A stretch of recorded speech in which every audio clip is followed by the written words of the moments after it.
This video explains many of the details of working with chain, rope, and webbing in vRigger. Other videos provide additional details on using chain, rope benders, rope joiners, slack points, and webbing, but this video is an important starting point. Throughout these videos and in vRigger, we often use the word rope when referring to tasks that can be performed on rope or webbing or chain. You add ropes to the workspace like any other item by using the gear panes, the gear toolbar, or the gear finder. To add a rope using the gear finder, you can simply type rope and press enter. Similarly, you can type webbing and press enter to add webbing to the workspace. As with other gear, you can change the properties of rope or chain or webbing by first selecting the item. And as with other gear, you can set the size as a percentage. However, unlike other gear, you can also set the diameter of rope and the width of webbing in either millimeters or inches. You do this by adding the measurement units after the number. For example, I can set the diameter of this rope to 10 millimeters and the width of this webbing to 2 inches. If you don't specify the units, vRigger defaults to the last units you entered. So if I now change the webbing size to 1, vRigger will size the webbing to 1 inch rather than 1 millimeter or 1%. You can specify percent by typing the percent sign. The subtle clue that you can enter the size in inches, millimeters, or percent is the word rope or webbing will appear in the size label in the Properties pane. The rope sizes are only approximations and they don't change the rope strength, but they can be handy if you're working with different size material. In reality, it often looks best to make ropes and webbing appear a little larger in rigging illustrations. You can also change the color and the strength of rope and webbing.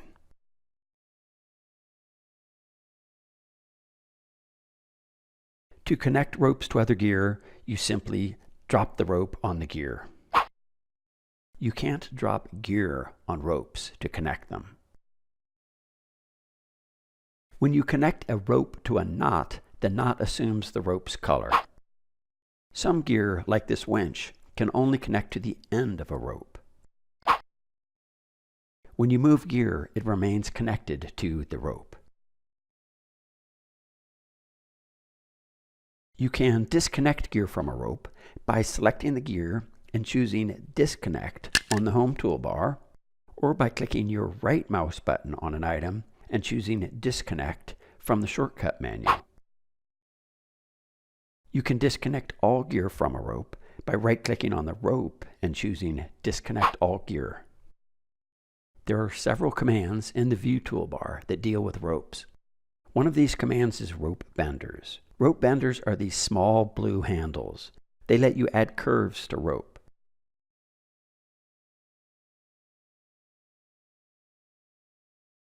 You can straighten curved sections of a rope by clicking your right mouse button on a rope and then choosing to straighten the rope segment you clicked or to straighten all of the rope segments. A separate video provides more information on working with rope benders. You can display rope angles by selecting Rope Angles on the View toolbar. A separate video provides more information on displaying rope angles. There are several unique gear items that can improve your rope illustrations. This item is a rope break. It's a great way of showing that a rope has failed.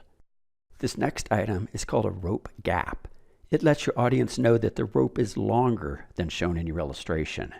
The scissors are a good way to illustrate the infamous scissors test to show that if a rope was cut, the system wouldn't, or would, fail. The knives provide another way to indicate a rope failure point. And you can use the rope bag to add a little realism to your rigging illustrations. I'm going to quickly mention a lot of other ways that you can work with ropes in vRigger. All of these are explained in detail in the vRigger Learning Center. You can use slack points to route ropes anywhere on the workspace.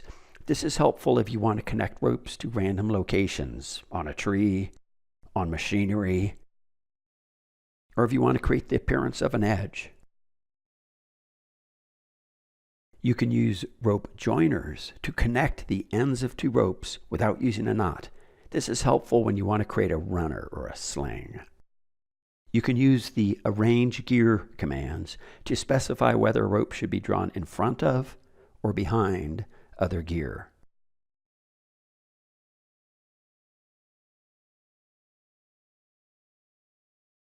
And you can enable the advanced rope arrangement commands to draw extremely detailed rope illustrations. You can use the Wrap 3 Pull 2 command on the Home toolbar to display a rope segment across an anchor. The Reverse Rope Routing command swaps the rope's entry and exit points.